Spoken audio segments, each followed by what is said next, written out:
what I wanted to do today is this is going to be kind of a shorter webinar. I've got 3 images going on, and the series is called Perfect Photo Suite 6 Potpourri, and it gives me an opportunity to share with you some images that I work on that use multiple modules in the suite. So you see here I've got this shot, and I worked on this a while ago, and I wanted to show it again to people because I wasn't sure if how many people have seen this before. But in this image here, this was taken at Universal Studios in 2011, I think, and it was after Photoshop World East when it was in Tampa. And what I wanted to do is I took these 4 shots here you could see of the roller coaster, 1, 2, 3, 4. And I wanted to get all 4 cars on the same track. Now, obviously, that's normally impossible because there's only 1 car going over here. So what I want to do is I'm going to take all 4 of these images here, and I'm going to go over to the suite by going to File, Plug in Extras, and I'm going to show you how we can use perfect layers to merge these 4 images together. But we're not going to stop there. We're actually going to use a few different modules. So you can see I sent the images over to the suite, and we have 4 layers. 4 different images now in one document with 4 layers.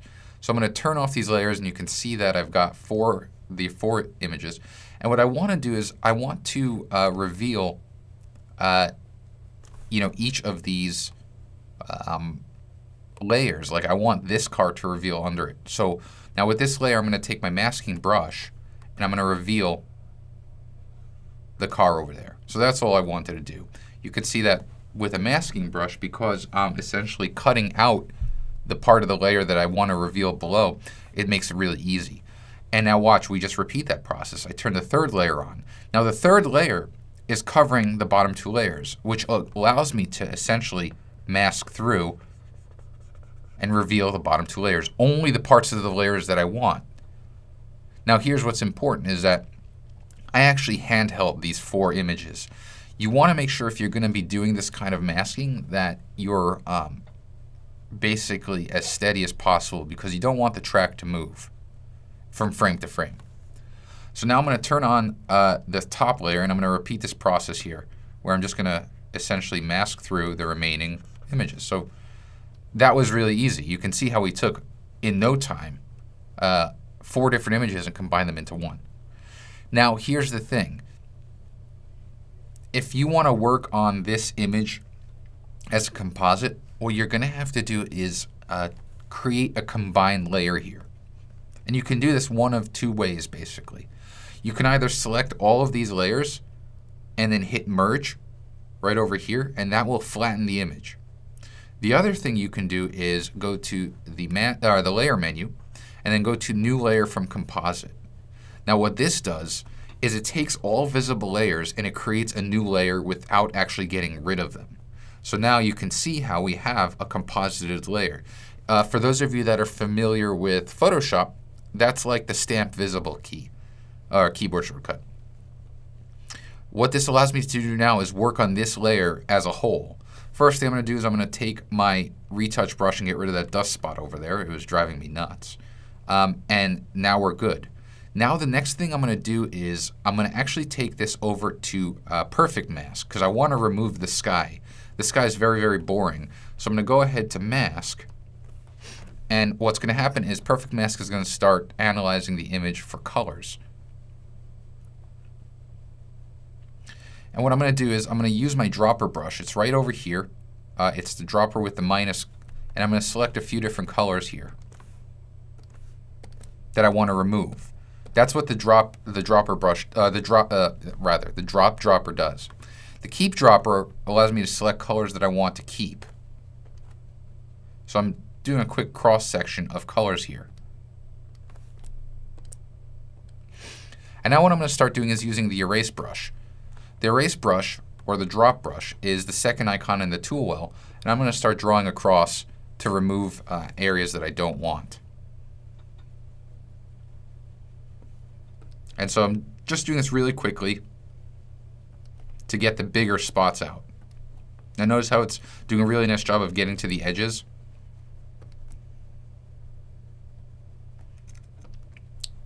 And so this is all you need to do is just kind of quickly make these quick drawing selections. And then I'll show you what we're going to do to refine it.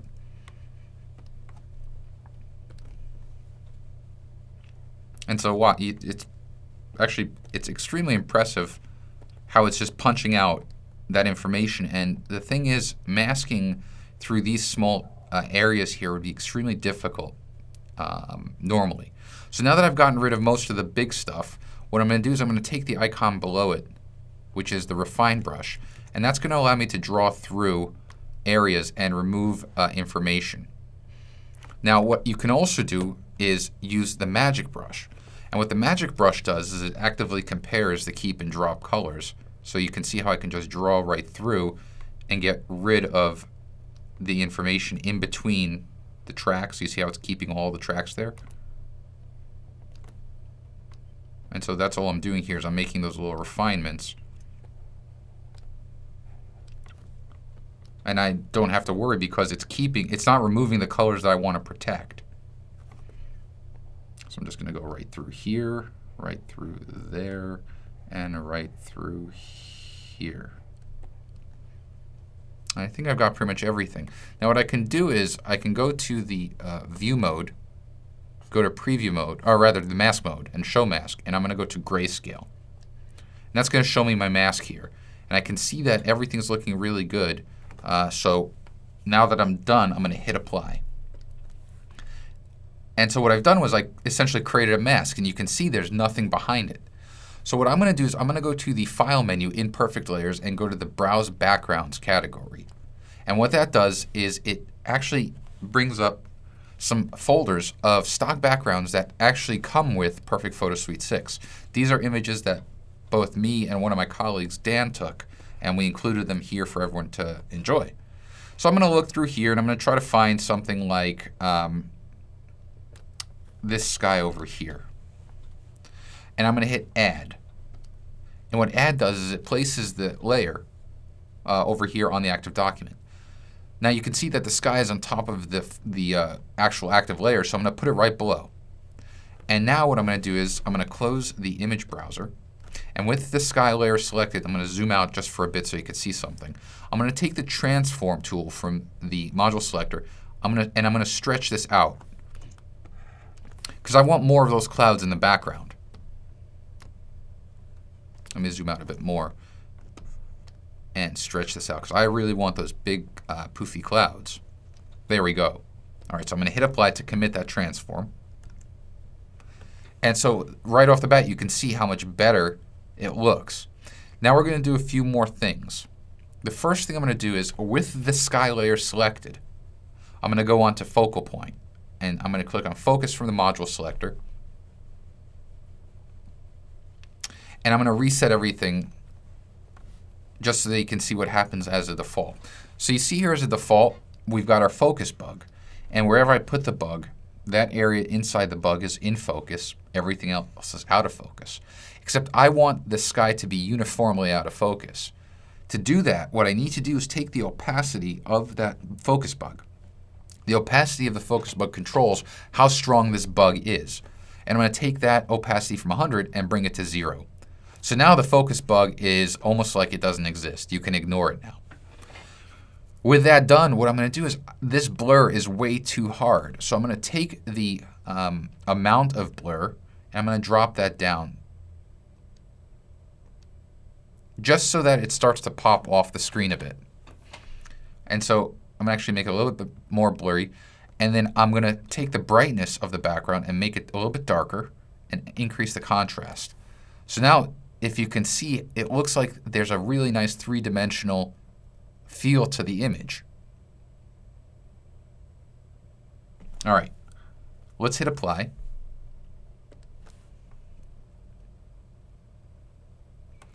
And now what we're going to do is I'm going to do the same thing I did earlier, and I'm going to go to the Layer menu and select New Layer from Composite. And what this is going to do is, again, it's going to merge all the visible layers together. Now, the image is getting very bloated. When you have this many layers, you're going to have a pretty big file. So in this case here, I have no problems with selecting these layers and hitting Delete. Now with that done, I'm going to go to Effects, and we're going to start stylizing. All right, so the first thing I'm going to do is go to the movie looks category, and I'm going to go scroll across and see if I can find a nice kind of fun effect here. Something maybe like Return of the King. And you can see how Return of the King gives the image a nice pop. I'm going to bring the strength down to 0, and I'm going to bring it up only a little bit. I'll hit Add, and then I'm going to go to the Color and Tone category, and I'm going to apply the tonal contrast. Now, tonal contrast adds texture to areas that you want, and I only want textures really on the roller coaster cars. So what I'm going to do is I'm going to bring that local contrast slider up, and that controls how much texture is there. I'm going to then take my masking brush. Again, the masking brush controls where you keep an effect and where you remove it. But watch, if I bring the inspector up, there's a button here called Invert. And what Invert does is it effectively switches the visibility of the mask. So the mask was visible on the whole scene. When I hit Invert, it hid the effect, and it put my, my painting brush into a paint in mode. And what this allows me to do is essentially draw in where I want the tonal contrast to apply. So I'm just going to draw it on the cars. And now with that, what I can also do is bring out some of that shadow recovery. Make the cars a little bit brighter. Now I can see here is a little bit of a sloppy area there, so I'm going to turn to paint out, and I'm going to remove that. I don't want any halos. But I can bring out some more of that shadow now, and more local contrast to give that a really nice texture. I'm going to hit Add. The last thing I'm going to do is going to go to the Glow category. I'm going to look at Hollywood Glow. Now with Hollywood Glow on, I'm going to go to the blending options. The blending options is a button over here that's only available if you click on the Advanced tab, not on the Basic tab. And what this allows me to do is choose how that glow blends with the image. So I'm going here, and something like Soft Light looks good. Bring that down to 0, and I'm only going to use a tiny bit of it. But I really like what it does. Keep going. Now to draw your eye closer to the center of the frame, I'm going to go to the Vignette category, and I'm going to add a Subtle Vignette. And what the Subtle Vignette does is it just kind of burns the edges a little bit. And now that I'm done, I'm going to hit Apply, and Perfect Effects will start rendering the image out. So here we are, we're in Perfect Layers, and you can see that was what we did with just Perfect Layers and Perfect Mask and Focal Point, and then we added Perfect Effects, and we just brought out some of that detail. I'm going to hit Save, which is going to create a new PSD file. So when you work with Lightroom or Aperture and the Perfect Photo Suite, it's a fully non-destructive workflow. And so you can see here, let's just compare. I'll compare this image and this image. So I'm going to go into our compare mode here and just look at the differences. You know, this would have been, if I only had one image to use, it would have been this one because the car was so far in the foreground, you know, it works. But with just a few changes, we were able to get a really awesome sky background. It really adds to the image compared to this boring blue. We also obviously combined 4 different images together to create this really surreal look. And then we use Focal Point to soften that sky a bit. And what it does is it helps make the roller coaster track pop out much more. And then we use Perfect Effects to stylize just a bit. So what I can do now in Lightroom is I can take this image. I'm going to go to the Develop module. And what I'm going to start doing is getting correct tone. So the first thing I'm going to do is I have these 4 sliders here. It's under the Basic panel in Lightroom. Highlights, shadows, whites, and blacks. This is Lightroom 4.1. If I press the Option key on a Mac or the Alt key on a PC, press and hold it, and click on any one of these sliders, you can see that the image turns black or white, and you've got these little dots. And what that's showing you is areas that you've lost information. So it's showing me here that I have a little bit of blown highlights. So I'm going to bring the highlight slider down until I don't see any of the dots. And that corrects for that. Same thing for shadows. You can see that I've got a lot of shadow loss in the cars. So I'm going to bring the shadows up a bit. And what that does is it helps bring out some of that detail.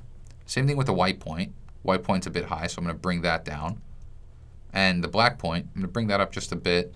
And I'm going to bring the exposure down just to even things out. So you can see this was the image that we brought into Lightroom. And with a few quick sliders, we were able to get a more evenly exposed image.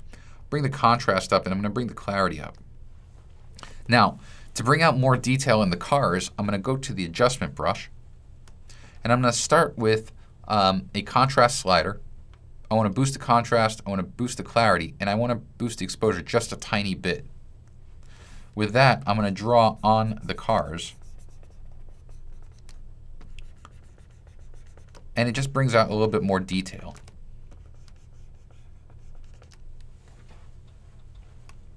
Now, if I want the cars to be brighter, I can increase that exposure and it makes them even brighter, or if I want to add more contrast, it'll do so. Next thing I'm going to do is I'm going to add a little bit of vibrance to really punch the colors of the scene, and then I'm going to add an even stronger vignette right towards the center. And so here we go. That's kind of what we've gotten. You can see the before and the after. You see like areas, look over here. We brought out details in Lightroom that weren't there. So it was really good. All right, I've got time for one more image here, and I'm going to show you this one here. This is actually going to be a tone mapped image. I'm going to do this as an HDR, and you can see that the reason why I'm doing HDR is because this was taken around twilight, and you can see kind of the light over here. The problem with this image is that there's too much of a dynamic range at twilight. You've got these really bright lights, and you've got darker shadows. And what I want to do is I want to combine them. So that's the first thing I'm going to do. I'm going to take these images and I'm going to send them over to Photomatics just for a quick tone mapping. And the reason for that is it's going to help me bring out details that I would have lost from a single exposure. I see Jeffrey has a question. In Perfect Mask, how do you outline an image and apply a clipping path? So Jeffrey, with Perfect Mask 5, you can't. We removed that option to use clipping masks. The reason why was because in Mask Pro, which was the predecessor, that used Photoshop. And Photoshop, we were using Photoshop's clipping mask tool. But with Perfect Mask, we had to rebuild the product from the ground up, and as a result, we couldn't do clipping paths. So I apologize for that. All right, so I'm just going to wait for this to fit the screen, but I want to show you basically what we've gained with tone mapping. All right, so you can see, look, in this image, all the details have been restored. Now I'm going to fix things up a bit. I'm going to make this a bit brighter. I'm going to drop that detail contrast and luminosity down a bit, just to make this a bit more even. And then I'm going to hit Save and Re-import. And then we'll do a quick compare. So let's compare this image and that image.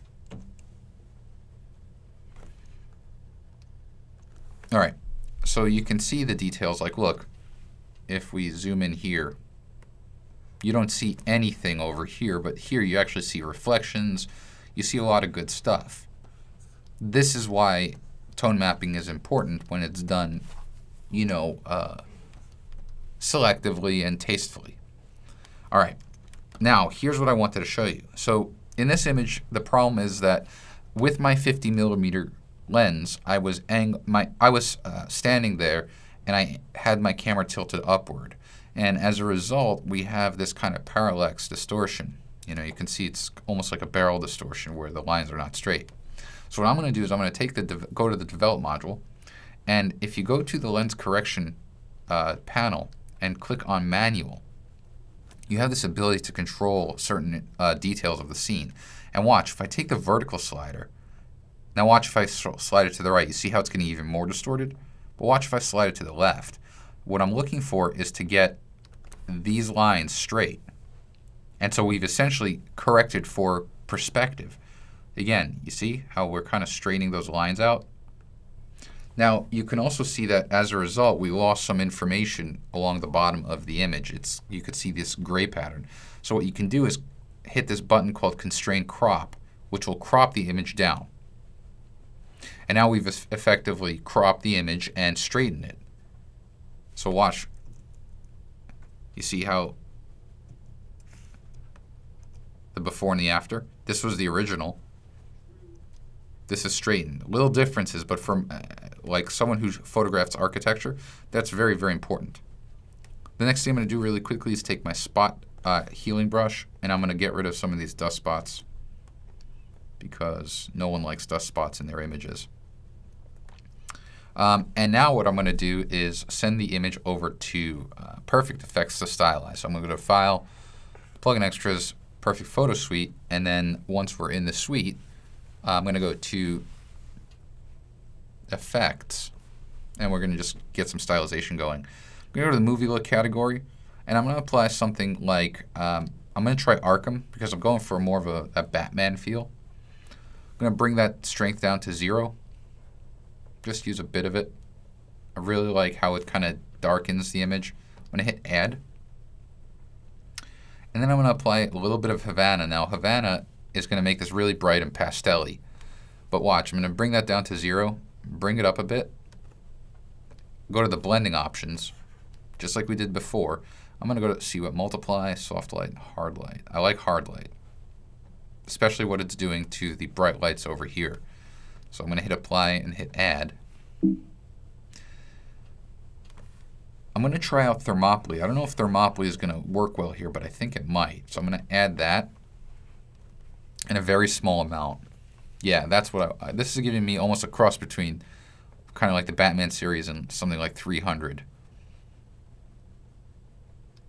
I'm going to remove it. I'm going to mask it out of the sky. I don't want it in the sky. I don't like what it's doing there. So I'm just going to kind of do this quick and dirty mask.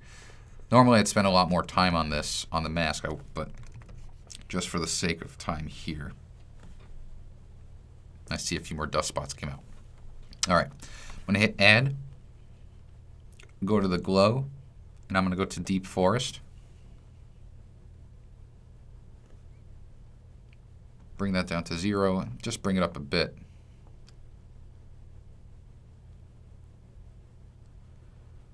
Now with that, I'm going to go ahead and I'm going to take the masking brush and I'm going to remove that from the sky as well. I'm not liking how strong it is in the sky. So I'm just doing this quick remove here.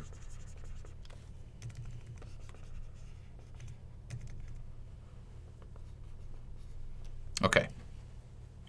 Let me paint it back into the bridge or the building here.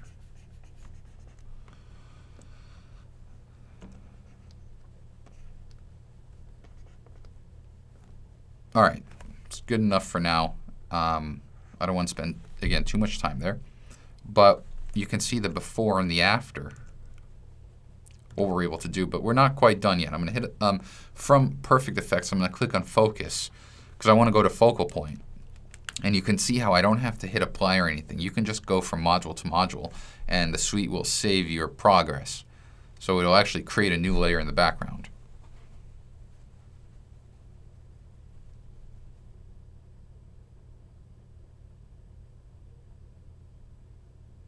And the reason why I want to go to focal point is I want to bring attention more to the right side of the frame. I really like this building. So I'm going to reset our settings here. And again, you can see here's the focus bug. Now, last time we ignored the bug. We turned the opacity to 0. This time we're going to use the bug. Except the bug by default is round. You can tell that the body is a circle. I'm going to change the shape from round to planar. And what that does is it gives me this planar option. So I can put the bug kind of over here. And what I want to do is I want to render this background out of focus. Now you can see it's too blurry. And we also have a little bit of the foreground building out of focus. So the first thing I'm going to do is I'm going to take my blur amount, I'm going to drop that down. Just so that's slightly out of focus. All right, the next thing I'm going to do is I'm going to take my focus brush, which is down here, and I'm going to make sure that I'm set to paint focus, and I'm going to draw focus with my brush just to bring focus along the edge of this building. See how it has this really nice curve? I want that to be really visible. So I'm just kind of drawing up along here. I want to make sure that it has a hard edge.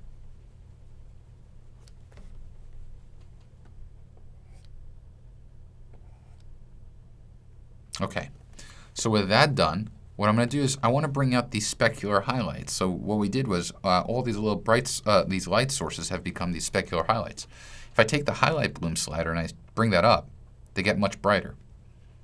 And I'm also going to make sure that the aperture is round so that these little specular highlights are circles. And so you can see now, if I drop the brightness of that background and boost the contrast, you get a really nice effect back here, and the eye really comes over here to the right. So I'll hit apply. Renders that out really nicely. And you can see that we've got our layers. So this was our tone mapped HDR layer. Then we stylized it, and then we created,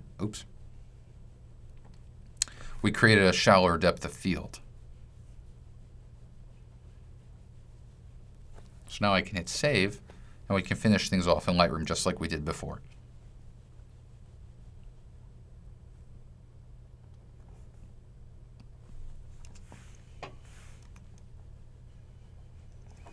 All right, here's our image.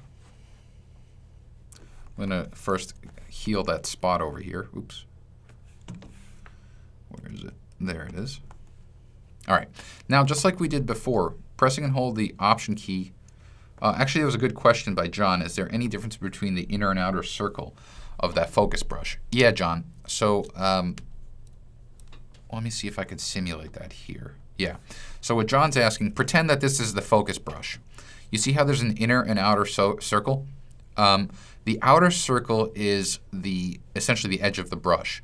Now, the distance from that inner circle to the outer circle, that's called a feather, John.